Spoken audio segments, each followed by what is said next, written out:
தாம்பரத்தில் இருந்து 5 நிமிடம் பாதி விலையில் ஜி ஸ்கொயர் ரீகல் பார்க். பொருளாதார வல்லுநர் திரு ஸ்ரீனிவாசன் அவர்கள் இணைந்திருக்கின்றார்கள்.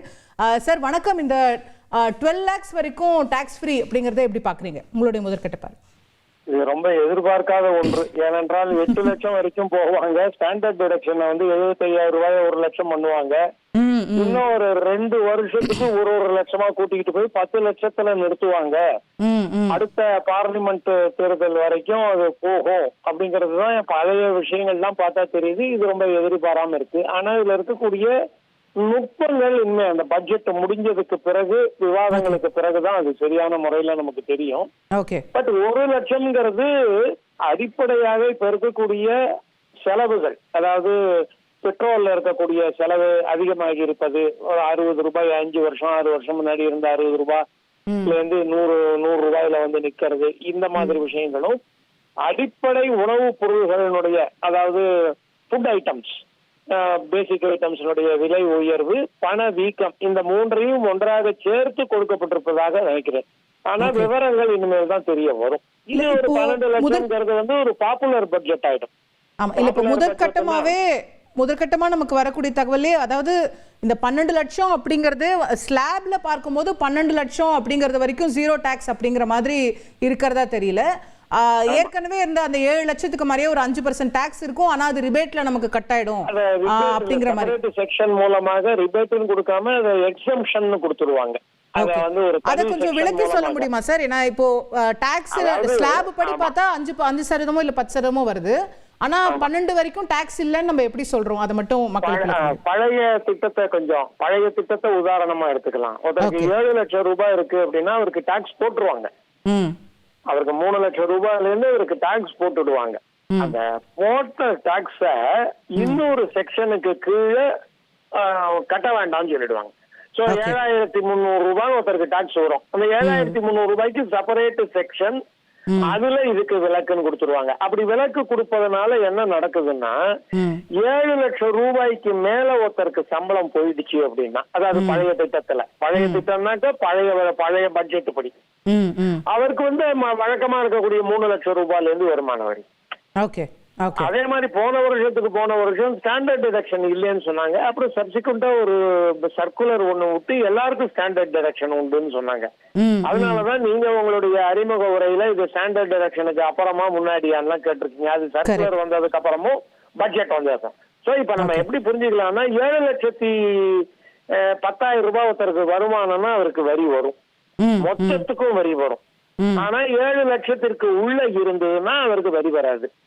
இது ஆரம்பத்துல எல்லாரும் எப்படி நினைச்சாங்க, சில சலுகைகள் சிலவற்றை எல்லாம் அந்த ஊழியர்களுக்கு மறைமுகமாக கொடுப்பதன் மூலமா, வீட்டுல இருந்து பஸ்ல கூட்டிக்கிட்டு வருது, கார்ல கூட்டிக்கிட்டு வருது அப்படின்னு கொடுத்தா அந்த அவங்களுக்கு உண்டான செலவை காம்பன்சேட் பண்ணலாம்னு பார்த்தாங்க. பட் அதுல எல்லாம் அந்தந்த இடத்துல ரெஸ்ட்ரிக்ஷன் வந்துட்டதுனால அரசனுடைய பார்வை என்னன்னா, ஒரு மிடில் கிளாஸ் பர்சன் 1 lakh சம்பாதிக்கிறாருன்னா அவருக்கு நான் எல்லாத்தையும் கொடுத்துடுறேன். அவர் அதுலயே அவர் ஹவுசிங் லோனுக்கு உண்டான இன்ட்ரெஸ்ட கட்டிடுறாரு, எல்லாம் பண்றாரு அப்படின்றதுக்காக இது கொடுத்துருக்கலாம். இது ரொம்ப ஒரு எதிர்பாராத ஆச்சரியமான விஷயமாக நான் பார்க்கிறேன். ஓகே, சோ இப்போ வரைக்கும் 12 லட்சம் ரூபாய் வரைக்கும் டாக்ஸ் செலுத்த வேண்டி இருக்காது. ஸ்டாண்டர்ட் டிடக்ஷன் அதோட இதுக்கு மேல சேர்றதுன்னா இன்னும் 12 லட்சம் அந்த மாதிரி கூட போகலாம். அதோட லிமிட் 75,075 இப்ப நமக்கு ஸ்டாண்டர்ட் டிடக்ஷன். அது பத்தின அறிவிப்பு இதுல இல்ல. ஆமா, இப்போ 12 லட்சத்துக்கு 12 முதல் 16 லட்சம் உள்ளவர்களுக்கு 15% வரையும், 16 முதல் 20 லட்சம் உள்ளவர்களுக்கு 20% வரையும், 20 முதல் 24 லட்சம் அப்படின்னு ஒரு ஸ்லாப் கொண்டு வந்திருக்காங்க. இந்த 25% டாக்ஸ் அப்படிங்கிறது முன்னாடி 20-30 தான் இருந்தது. இப்ப 25% டாக்ஸ்னு ஒன்று, 20 முதல் 24 லட்சம் சம்பாதிப்பவர்களுக்கு 25% வரி, 24 லட்சத்துக்கு மேல, அதாவது மாசம் 2 லட்சம் ரூபாய்க்கு மேல உங்களுடைய சம்பளம் போச்சுன்னா நீங்க 30% வரி பிராக்கெட்ல வரீங்க அப்படின்றதா இப்போ வந்திருக்கு. வருமானம்னே சொல்லலாம். இத எல்லாரும் என்ன எதிர்பார்த்தாங்க, 15ல இருந்து 20 ஒரு புது ரேட்டுக்கு கீழே கொண்டு வருவாங்க, ஸ்லாபுக்கு கீழே கொண்டு வருவாங்கன்னு நினைச்சாங்க. ஆனா அது 20ல இருந்து 24ன்னு ஒண்ணு, அதாவது இந்த 2 lakhs per month அப்படிங்கிறது, இந்த 24 இதெல்லாம் வரதுக்கு காரணம் 12 மாதங்கள் கொண்டது ஒரு வருடமா இருக்கிறதுனால வருது, அதனால வந்திருக்கிறது.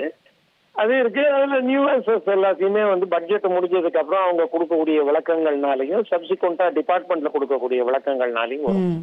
இது அதுவே ஒரு சின்ன மாற்றம், ரிலீஃப் தான் இல்லையா? இப்போ இதுக்கு முன்னாடி 20 லட்சத்துக்கு மேல போனாலே 30% 30% பிராக்கெட்ல இருந்தாங்க. சோ இப்போ அது ஒரு சின்ன 5% குறைவு இருக்கு. பண்ணணும் அப்படின்னு இதற்கு வந்து ஒரு எதிர்ப்பு, வசதி படைத்தவர்கள் கூட கொடுக்கலாமே, அவங்களுக்கு ஏன் கன்செஷன் கொடுக்கணுங்கிற மாதிரி ஒரு எதிர்ப்பு குரலும் வரும். பட் அவங்களையும் சாட்டிஸ்ஃபை பண்ண வேண்டியிருக்கு. பட் 12 லட்சம்ங்கிறதுல வேறு ஒரு கோணத்திலையும் இதை நம்ம பார்க்கணும். இப்படி நமக்கு இந்த வருடமே 12 லட்சம் கொடுத்துட்டாங்கன்னா அடுத்த 2 வருடங்களுக்கு இந்த வகையில் பெரிய தள்ளுபடி கிடைக்காது. ஆமா, இவங்க நார்மலா இவங்க வந்து 1 லேக் இல்லன்னா 1.5 லேக்ஸ்ன்னு கூட்டிக்கிட்டு தான் போயிட்டு அந்த 50 year end வரைக்கும் போனோம்.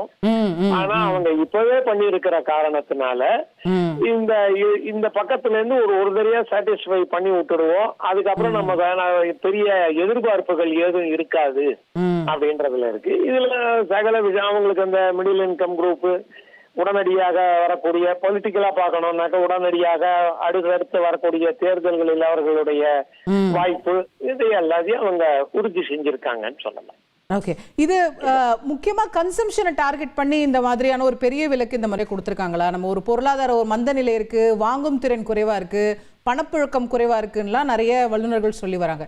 அப்ப இது மக்கள் கையில அதிகம் பணம் புழங்கட்டும், அப்போ அது வந்து ஒரு இன்டைரக்டான வளர்ச்சிக்கு வழிவகுக்குங்கிற ஒரு அரசனுடைய நல்ல கேள்வி. அரசனுடைய கோணம் வேற மாதிரி இருக்கும். அதாவது வரியில எந்த குறைவையும் கொண்டு வரக்கூடாதுன்னு இருக்காங்க. இப்படி பாத்தீங்கன்னா 1980கள்ல இருந்து 70கள் 80கள் எல்லாம் இந்த வாலண்டரி டிஸ்க்ளோஷர் ஸ்கீம்னு ஒரு பரந்துபட்ட மன்னிப்பு கோரல் அப்படின்ற ஒரு திட்டம் வச்சிருந்தாங்க. 90 வந்ததுக்கு அப்புறம் அரசாங்கம் மத்திய அரசாங்கம் அதை நிறுத்திட்டாங்க. கட்சிகளை விட்டுருங்க. இந்த 90க்கு அப்புறம் இதை கொடுக்க கூடாது. ஏன்னா அது மறைமுகமாக எப்படி இருந்தாலும் ஒரு வாலண்டரி டிஸ்க்ளோஷர் ஸ்கீம் வரும், அது வரைக்கும் நம்ம பணத்தை சேர்க்கலாங்கிற ஒரு எண்ண ஓட்டம் வந்ததுனால அதை நிறுத்திட்டாங்க. ஆமா, அதே மாதிரி இப்ப இருக்கக்கூடிய அரசு எப்படி நினைக்குது, நான் ஜிஎஸ்டி ஏதாவது ஒரு 2 ஐட்டத்துக்கு நான் குறைச்சேன் அப்படின்னா திரும்ப நான் அதை ஏத்துற போது எதிர்ப்பு நிறைய வரும். அதற்கு பதிலாக நான் அவங்களுடைய வருமான வரியை குறைச்சிடுறேன். இது வருமான வரியில நமக்கு திருப்தி கிடைக்கிற பொழுது நீங்கள் குறிப்பிட்டது போன்று என் கையில கூடுதலா பணம் இருக்கு, 12 லட்சம் ரூபாய் என் கையில இருக்கிற பொழுது நான் கூடுதலாக செலவழிப்பேன். நான் ஹவுசிங் லோனுக்கு இன்ட்ரெஸ்டுக்கு எனக்கு வாடகைக்கு விடாம நானே இருந்தேன்னா அதுல எனக்கு சலுகை கிடைக்கல அப்படிங்கிற ஒரு வருத்தம், இது எல்லாத்தையும் சேர்த்து நீக்கிட்டாங்க. இது எல்லாத்தையும் சேர்ந்து கூடுதல் பணம் இருக்கிற பொழுது என்னால செலவழிக்க முடிகிறது என்று அது மறைமுகமாக ஜிஎஸ்டி வருமானத்தை அவர்களுக்கு கொண்டு வந்து தருகிறது. இந்த செலவழிக்கக்கூடிய இன்கம் டாக்ஸ்ல விடுறத ஜிஎஸ்டில பிடிச்சிருவாங்க. ஆமா, அதாவது இன்கம் டாக்ஸை பொறுத்த வரைக்கும் பிரபலமான சிந்தனை இருக்கக்கூடிய, இப்ப குறிப்பாக சுப்பிரமணிய சுவாமி அவர்களுடைய கருத்தெடுத்தாக்க நான் பினான்ஸ் மினிஸ்டரா வந்தேன்னா இன்கம் டாக்ஸையே எடுத்துருவேன் பாரு. அதுக்கான சொல்ற காரணம் இதுல ஒண்ணு டைரக்ட் டாக்ஸ் இருக்கணும் இல்ல இன்டைரக்ட் டாக்ஸ் இருக்கணும், ரெண்டும் எதுக்கு போடுறீங்க காரணம் அது உலகம் முழுவதும் இருக்கக்கூடியது. அவர் இன்னொன்னு சொல்றது இதுல வருமானமே ரொம்ப கம்மி, இதுக்கு வந்து ஒரு ரூபாய ரோட்ல போட்டு வச்சுட்டு ₹1 காயினை போட்டு வச்சுட்டு அதை சுத்தி ஒரு 200 போலீஸை நிறுத்தி வைக்கிற மாதிரி.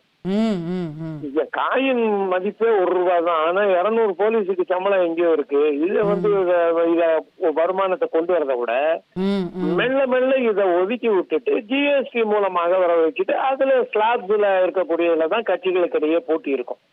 வருமான வரியே கொஞ்சம் ஏன்னா அவங்களுக்கு வருமான வரியின் மூலமாக வரக்கூடிய மொத்த தொகை அது அவர்களுக்கு கையில பெருசா நிக்க மாட்டேங்குது, அது வரவு கொஞ்சம் செலவுக்கு போயிடுது. அதனால வருமான வரியில இந்த சலுகை எல்லாம் இது கொடுத்துருவோம்.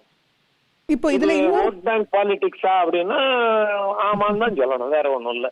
ஓகே, இதுல இன்னொரு கேள்வி வருது சார். இப்போ நியூ ரெஜிம்ல தான் இது வந்து கொடுக்கப்பட்டிருக்கு. அப்போ ஓல்ட் ரெஜிம்ல பெரிய மாற்றங்கள், அந்த பழைய வரி விதிப்பு முறையில பெரிய மாற்றங்கள் அவங்க வந்து அனௌன்ஸ் பண்ணதா தெரியல.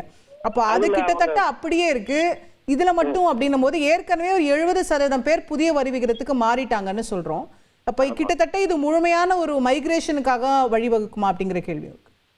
ஜிஎஸ்டியை எப்படி கொண்டு வந்தாங்க, அது 20 லட்சத்தை பேசிக் சேல்ஸ் வேல்யூ, அதாவது டர்ன் ஓவரை 40 லட்சம் பண்ணினாலும் ஒரு ஒரு வியாபாரிக்கு அவர் கிடைக்கக்கூடிய அனுகூலங்கள்ங்கிறது இதன் மூலமாக கிடைப்பதனால் ஜிஎஸ்டியினுடைய இன்புட் கிரெடிட் கிடைக்கிற மாதிரி ஓல்டு ரெஜிம்ல இருக்கிறதுல இருந்து நியூ ரெஜிம்க்கு தானாவே வந்துருவாங்க. உதாரணமாக கடந்த வருடத்துல கொடுக்கப்பட்ட ஒரு விஷயத்தை எடுத்துக்கலாம். அவங்க லேண்ட் சேல்ல இண்டெக்ஸேஷன் இல்லைன்னு பட்ஜெட்ல சொன்னாங்க. 2 நாள் கழித்து அது வந்து நீங்க சூஸ் பண்ணிக்கலாம் ஓல்டா நியூவான்னு சொன்னாங்க. ஆனா போன வருஷம் போட்ட கால்குலேஷன் இந்த வருஷம் என்னுடைய கிளையன்ட்ஸ் போட்டிருக்கக்கூடிய எல்லா கால்குலேஷன்லயும் அவங்க இண்டெக்ஸேஷன் போடாம 12% கட்டினாதான் அவங்களுக்கு லாபமா இருக்கு. அத அவங்களே என்ன பண்ணிடுறாங்க, சார் இதுலயே போட்டுருங்க சார்ன்றாங்க. ஏன்னா இண்டெக்ஸேஷன்ல கண்டுபிடிக்கிறதுல இருக்கிற கால்குலேஷன், அதுல அவங்க திரட்ட வேண்டிய தரவுகள், அந்த தேதியில அதனுடைய விலை மதிப்பு, இது எல்லாத்தையும் கண்டுபிடிக்கிறத விட வாங்கினதுக்கு டாக்குமெண்ட் இருக்கு, வித்ததுக்கு டாக்குமெண்ட் இருக்கு, வித்தியாசத்துக்கு 12%. அதுபடி பழசுபடி போட்டா 8 லட்சம், இதுபடி போட்டா 6.5 லட்சம், எனக்கு 1.5 லட்சம் லாபம் போட்டுருங்க சார்ன்றாங்க. அப்படி செய்வதற்காக ஓல்டு ரெஜிமை யாரும் எடுக்க கூடாதுங்கிறதுக்காக அந்த அந்த இரும்பு கம்பியினுடைய கைப்பிடி சூடாவே இருப்போம். அப்போ நம்ம போய் கை வைக்க மாட்டோம். இது பரவாயில்ல, இதுல வந்து மரப்பிடி இருக்கு, அதை வச்சு நம்மளால ஹேண்டில் பண்ண முடியும். மக்களை நீங்க சொன்னீங்க பாருங்க, மைக்ரேஷன் ஒரு வார்த்தை, அது மறைமுக மைக்ரேஷன் தான் அது. Plots in G Square Regal Park at 4299 per square feet. Call 8939989393.